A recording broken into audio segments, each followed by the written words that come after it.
머릿결 하면 생각나는 그 광고 엘라스 했어요. 꽃길 빨리빨리가 꽃님이님들의 두피를 걱정하며 컨텐츠를 만들어 봤습니다. 머리 감을 때마다 시원함만 찾다 보면 두피 장벽이 무너지고 머리카락이 점점 얇아집니다. 저는 30년간 탈모와 두피 염증을 연구해온 박사 이도윤입니다. 탈모는 단순히 겉의 문제가 아닙니다. 몸속 균형이 흐트러지면서 신호가 두피를 통해 먼저 나타나는 것이죠. 그런데 많은 분들이 그 신호를 무시한 채 강한 세정제와 향이 가득한 샴푸를 더 자주 쓰고 있어요.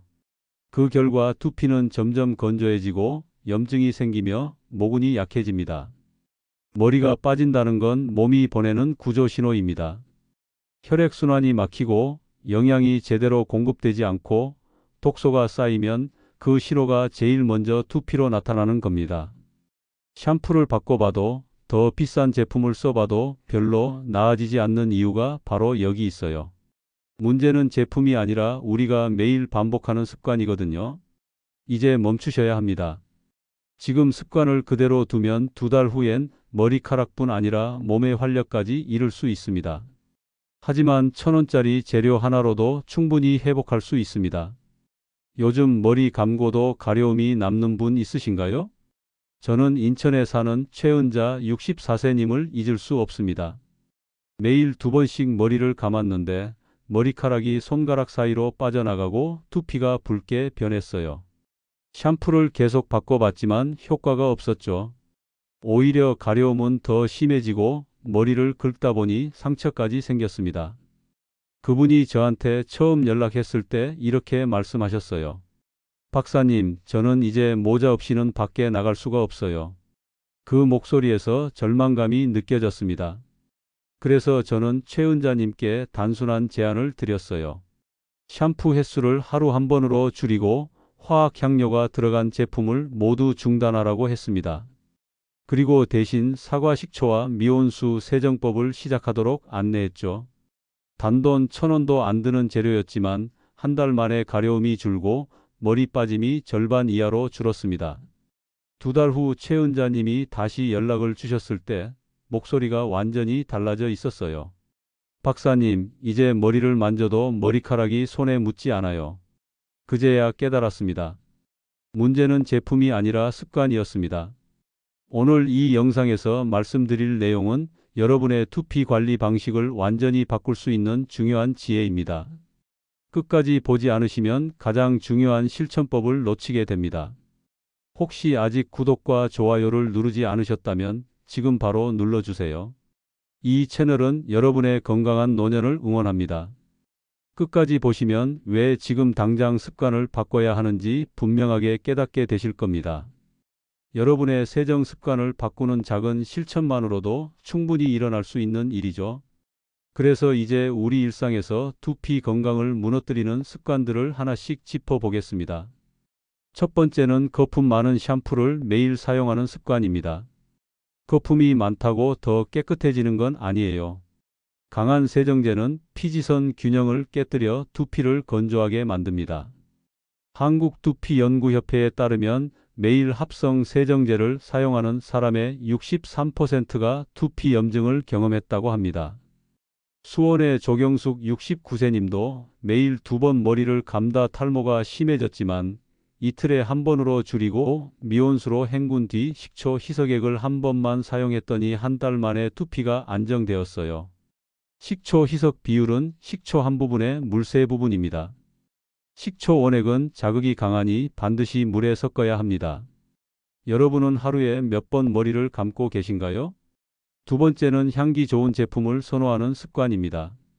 인공향은 합성 향료로 만들어져 두피에 장시간 흡수될 수 있어요. 한국피부자극학회 조사에서 합성 향료에 노출된 사람의 40%가 두피 가려움을 호소했습니다. 대전의 박상희 58세님은 향료 없는 샴푸로 바꾼 후 가려움이 사라졌다고 하셨어요. 향이 그리우시면 천연 라벤더 오일이나 티트리 오일을 한두 방울 섞어 쓰시면 됩니다. 세 번째는 두피를 세게 문지르는 습관입니다. 물리적 자극은 모근 손상의 주요 원인이에요. 일본 모발생리연구소 실험에서 강한 손자극이 탈모 부위를 확대시킨 사례가 확인되었습니다.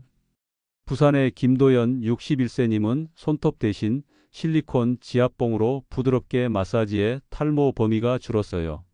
손끝으로 원을 그리듯 천천히 마사지하면서 5분 이내로 세정하세요. 손톱 자국이 남을 정도로 문지르지 마세요. 네 번째는 과도한 온도의 물로 헹구는 습관입니다. 뜨거운 물은 피지막을 녹여 두피를 건조하게 만듭니다. 서울생활건강학회는 45도 이상 온수로 세정할 경우 수분 손실이 2배 증가한다고 밝혔습니다. 원주의 윤경수 67세님은 미지근한 물로 바꾸자 붉은기와 따가움이 줄었어요. 물 온도를 35도에서 38도 사이로 유지하시고 마지막엔 찬물로 10초 정도 헹구세요. 저혈압이나 감기 증상 시 찬물 사용은 피하세요. 다섯 번째는 잦은 염색과 스타일링 제품 사용입니다. 염색제의 잔류 화학물질이 두피 장벽을 약화시킵니다. 유럽피부연합회 보고서에 따르면 50세 이상 염색 빈도가 높은 집단은 탈모율이 2.5배 높았습니다. 서울의 정인의 65세님은 염색 간격을 8주로 늘리고 식초 헹굼을 병행해 두피 트러블이 사라졌어요. 염색 후 3일간은 천연 보습 오일로 두피를 보호하세요. 자극성 염색약과 스프레이는 동시에 사용하지 마세요. 이런 습관들을 하나씩 교정하면 두피는 스스로 회복할 준비를 시작해요. 이제 두피를 적극적으로 회복시키는 자연 실천법을 알아보겠습니다. 첫 번째 단계는 사과 식초로 산도 균형을 잡는 겁니다. 사과 식초는 약산성이라 두피의 pH를 자연스럽게 맞춰줘요. 희석 비율은 식초 한 부분에 물 3부분이 적당하고 주 2회 사용이 딱 좋습니다. 샴푸 후 식초물로 헹군 뒤 재헹굼 없이 자연 건조하세요. 상처가 있으면 사용 금지입니다. 두 번째 단계는 베이킹소다로 노폐물을 제거하는 겁니다. 베이킹소다 1티스푼을 따뜻한 물 한 컵에 녹여서 1분에서 2분 정도 마사지하세요. 과다 사용하면 두피가 건조해질 수 있으므로 주 1회 이하로만 쓰세요. 세정 후에는 반드시 사과 식초 헹굼으로 pH를 회복시켜 주세요. 세 번째 단계는 커피로 혈류 순환을 돕는 겁니다. 커피에 든 카페인은 모낭 주변 혈관을 확장시켜 영양 공급을 원활하게 해줘요. 인스턴트 커피 2스푼에 미온수 200ml, 올리브오일 1스푼을 섞어서 두피에 바르고 10분간 마사지한 후 헹구세요. 염증이나 상처 부위엔 사용하지 마세요. 네 번째 단계는 노프 적응기 로드맵입니다. 노프는 샴푸 없이 두피를 관리하는 방법이에요. 처음 2주는 샴푸 횟수를 줄이는 것부터 시작하세요. 3주차부터 5주차까지는 천연 세정으로 대체합니다. 갑작스러운 샴푸 중단은 피지 폭발을 유발할 수 있으니 점진적으로 전환하면서 매주 상태를 기록해 보세요. 다섯 번째 단계는 두피 마사지를 일상화하는 겁니다. 하루 5분만 투자해도 두피 혈류량이 20% 증가합니다. 아침엔 손끝으로 원형 마사지를 하고 저녁엔 부드러운 빗으로 자극을 완화하세요. 젖은 상태에서 강한 압력을 가하지 마세요. 이 5가지 단계를 꾸준히 실천하면 두피는 점점 건강을 되찾고 머리카락도 힘을 얻게 됩니다. 이제 오늘의 내용을 정리하며 앞으로의 변화를 함께 준비해 볼까요? 많은 분들이 머리카락이 빠지면 무엇을 더 해야 하나를 고민합니다. 하지만 오늘 말씀드린 대로 진짜 변화는 덜어내는 것에서 시작됩니다. 화학 성분을 덜고 향을 덜고 세정 강도를 낮추면 두피는 스스로 회복하며 산소를 더 잘 받아들입니다. 그 결과 가려움이 줄고 모근이 단단해지며 머리카락이 자연스럽게 되살아납니다. 잘못된 관리가 계속되면 탈모는 악화되고 올바른 습관을 지키면 단 2주만 해도 윤기와 탄력이 돌아옵니다. 한 달이면 머리 빠짐이 눈에 띄게 줄고 석 달이면 새로운 머리카락이 나기 시작해요. 오늘 당장 실천할 수 있는 단 하나의 제안은 이것입니다. 내일 머리를 감을 때 샴푸 대신 미온수와 식초물로 마무리해 보세요. 식초 1스푼을 물 3스푼에 섞어서 두피에 골고루 바르고 가볍게 마사지한 후 그대로 말리세요. 그 순간부터 두피는 회복을 시작합니다. 처음엔 좀 이상하게 느껴질 수 있어요. 하지만 일주일만 해보세요.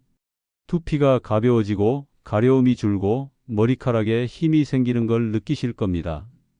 중요한 건 꾸준함입니다. 최소 한 달은 지켜봐야 두피가 새로운 환경에 적응하고 본래의 건강을 되찾을 수 있습니다. 다음 영상에서는 두피 재생을 돕는 아침 루틴과 빗질법을 함께 나누겠습니다. 어떤 빗을 써야 하는지, 어느 방향으로 빗어야 하는지, 하루 중 언제 마사지하는 게 가장 효과적인지 구체적으로 알려드릴게요. 여러분, 오늘 영상 어떠셨나요? 댓글로 여러분의 생각을 나눠주세요. 그리고 주변에 탈모로 고민하시는 분이 계시다면 이 영상을 꼭 공유해 주세요. 오늘부터 작은 변화 시작해 보시겠어요? 여러분의 건강한 두피를 응원합니다. 감사합니다.